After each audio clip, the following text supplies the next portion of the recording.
Face it.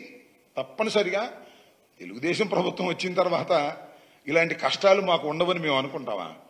అనేక falls కేసులు పెడతారు. ఇది మొదలు కాదు, ఇంకా పెడతారు, మాకు తెలుసు. ఇంకా పెట్టి మమ్మల్ని వేధించడానికి ప్రయత్నం చేస్తారు. మరింతగా రాటు తేలుతాం, దానిలో ఏ విధమైన సందేహం లేదు. మరింతగా రాటు తేలుతాం, లీగల్ గా ఫైట్ చేస్తాం, ఎంత దూరమైనా వెళ్తామనే విషయాన్ని కూడా ఈ సందర్భంగా నేను చెప్పదలుచుకున్నా.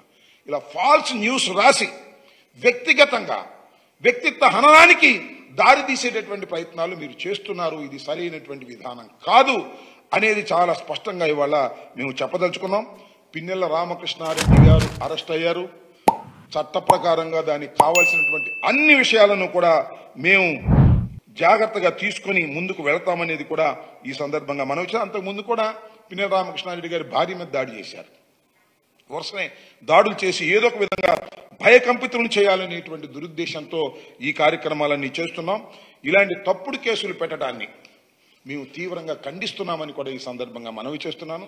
నిజంగా 164 సీట్స్ మేము తెచ్చుకున్నాం కదా, మేము నిజంగా ప్రతీకారం తీర్చుకోవాలి, పగ తీర్చుకోవాలనుకుంటే ఈ రోజుకి ఎంతమంది అరెస్ట్ అవ్వాలి చెప్పండి? అవునా కదా చెప్పండి? మేము అలా ఏం లేము కదా. అలాగే పోలీసు కూడా అంత అగ్రెసివ్గా లేరు కదా.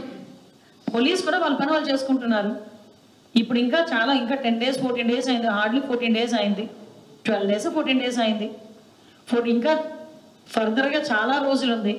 అలాగే అంతవరకు తెచ్చుకోం. ఈ రోజుకే మాకు కంక్లూజన్ వచ్చింది, 14 రోజులకే కంక్లూజన్ తెచ్చుకున్నాం.